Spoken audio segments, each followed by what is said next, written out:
बुंदेलखंड के महोबा में आगामी 27 नवंबर को प्रियंका गांधी की प्रतिज्ञा रैली की तैयारियों का जायजा लेने के लिए उत्तर प्रदेश कांग्रेस के अध्यक्ष अजय कुमार लल्लू महोबा पहुंचे, जहां उनके द्वारा कार्यकर्ताओं के साथ बैठक करते हुए प्रियंका गांधी की प्रतिज्ञा रैली को सफल बनाने के लिए अपील की गई है।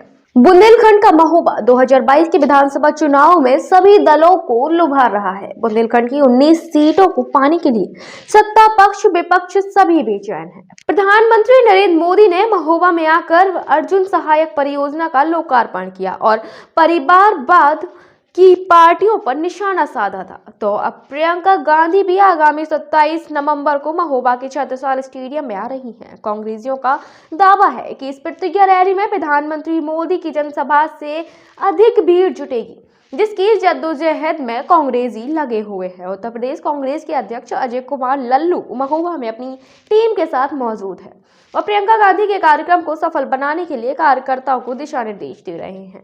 इस दौरान पत्रकारों से वार्ता करते हुए अजय कुमार लल्लू ने कहा कि गैर कांग्रेसी सरकारों ने बुंदेलखंड को खूब लूटा है। यहाँ की खनिज संपदा और यहाँ के वैभव को भी लूट लिया गया, जबकि पूर्व में कांग्रेस सरकार द्वारा इस क्षेत्र का ख्याल रखा गया था। उन्होंने कहा कि प्रधानमंत्री मोदी और सीएम योगी सिर्फ घोषणा कर रहे हैं। महोबा में प्रधानमंत्री ने किसी भी किसान परिवार से मुलाकात नहीं की, न आत्महत्या करने वाले किसान परिवारों को प्रधानमंत्री ने मिलना मुनासिब समझा। प्रियंका गांधी 27 नवंबर को महोबा में प्रतिज्ञा रैली करेंगी। उनकी जो प्रतिज्ञाएं हैं उनको महोबा में आकर बुंदेलखंड के लोगों के सामने बताया जाएगा। कांग्रेस के प्रदेश अध्यक्ष ने बीजेपी सरकार पर निशाना सीधा सीधा साधा है।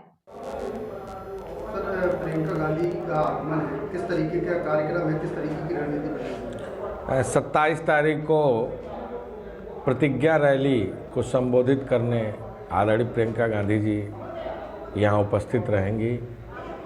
जो कांग्रेस पार्टी ने प्रतिज्ञाएं ली हैं, आदरणीय प्रियंका गांधी जी ने जो प्रतिज्ञाएं ली हैं, उन प्रतिज्ञाओं को यहाँ बुंदेलखंड की जनता को संबोधित करने का काम करेंगे।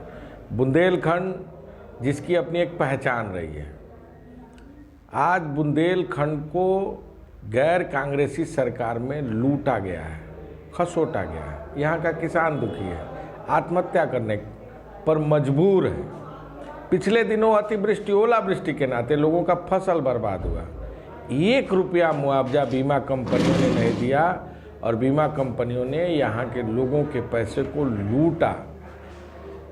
जहाँ तक देखा जाए, यहाँ सिंचाई के संसाधन जिस रूप में होने चाहिए वह लोगों को नहीं मिल पाया है। अन्ना जानवरों से यहाँ का किसान परेशान है। पिछले दिनों जब हम लोग ललितपुर आए थे, बांदा गए थे, महोबा में भी आए थे, जहाँ गायें चारे, भोजन और रख रखाव के अभाव में तड़प तड़प के मर रही थी। उस समय भी कांग्रेस पार्टी ने गाय बचाओ यात्रा की थी। इस सरकार ने दमन का रास्ता अपनाया था, कांग्रेस पार्टी के कार्यकर्ताओं को लाठी डंडों से पीटा था, मुकदमे लिख के थी और जेल भेजने का भी काम इस सरकार ने किया था। इस सरकार का चेहरा बिल्कुल स्पष्ट है। यहाँ न उद्योग विकसित हो पाया, न धंधे लग पाए और यहाँ की जो संपदा है उसको गैर कांग्रेसी सरकारों में समाजवादी पार्टी, बहुजन समाज पार्टी और भारतीय जनता पार्टी के सरकारों के संरक्षण में लूटा गया, खसोटा गया। खाद के न मिल पाने के कारण इसी बुंदेलखंड में लाइन में किसान मर गया, लेकिन इस सरकार ने अब तक खाद की समुचित व्यवस्था नहीं कराई। बिजली का दाम बढ़ने के नाते यहाँ का किसान दुखी है और मैं समझता हूँ कि कांग्रेस पार्टी ने यूपीए सरकार में जो यहाँ पैकेज दिया था आदरणीय राहुल गांधी जी ने, उसी का देन है कि बुंदेलखंड में यातायात की अच्छी व्यवस्था, सड़कों का जाल, सिंचाई के कुछ संसाधन लग पाए और जो मंडी जिसमें किसान अपने अनाज को बेचने जाता है वो मंडी का निर्माण हो पाया। मैं समझता हूं कि भारतीय जनता पार्टी की आज वर्तमान में सरकार है और इस सरकार ने यहाँ के लोगों के विश्वास के साथ धोखा दिया है। आने वाले दिन में बुंदेलखंड में निश्चित तौर से कांग्रेस मजबूती के साथ उभरेगी और सभी सीटों पर जीतेगी, ऐसा मेरा मानना है। कि रैली हमारी पहले आयोजित होनी थी, चूँकि संजोग का विषय है कि हमारी रैली पहले नहीं हो पाई, लेकिन बुंदेलखंड में भारतीय जनता पार्टी के प्रधानमंत्री जी और मुख्यमंत्री जी आए थे, बड़ी घोषणाएं हुई।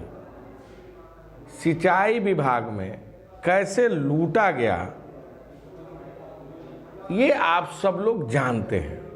इसी बुंदेलखंड में जहां संपदा लूटा जा रहा है, नदी पर अधिकार निषाद भाइयों का था, नाले पर अधिकार निषाद भाइयों का था, मिट्टी और बालू पर अधिकार निषाद भाइयों का था। जो कांग्रेस की सरकार में कानून था उनके लिए कांग्रेस सरकार ने बनाया था, लेकिन आज उस संपदा पर किसका हक है, कौन लूट रहा है, किस सरकार के मंत्री जेल जा रहे हैं, किनके ऊपर सीबीआई जांच चल रहा है, किसकी आय से अधिक संपत्ति बढ़ी है, ये पूरा देश जानता है। मैं समझता हूं कि अगर माननीय प्रधानमंत्री जी आए थे तो उन किसानों से भी मिलना चाहिए था जिन्होंने आत्महत्या कर ली पिछले दिनों, और लगातार बुंदेलखंड में जिस तरह आत्महत्याओं का दौर बढ़ रहा है, ये एक बड़ा चिंताजनक स्थिति है जिसको आप लोगों ने भी समय समय पर प्रकाशित किया है।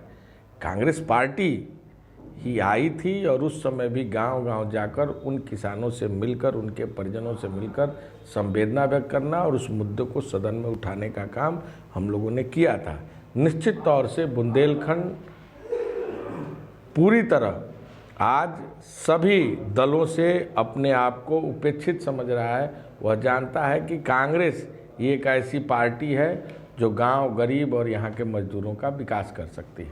आज सुनने में आया महोबा से इमामी खान की रिपोर्ट। मीठे रसगुल्ला के संगे चटपटा समोसा भी खाओ। पांडे जी मिष्ठान भंडार पे एक बार तो आओ। जो एक बार खाए बाको बार बार मन ललचाए। बुंदेलखंड के पांडे जी को रसगुल्ला सबके मन को भाए। Pandey Mishthan Bhandar, Barua Sagar bus stand. PK University. Build a great career at PK University. Admission open for medical science, B Pharma, M Pharma, BSc, BTech, MTech and Polytechnic Diploma. Contact now www.pkuniversity.edu.in. Address Thandra Village, Jhansi Road, Shivpuri.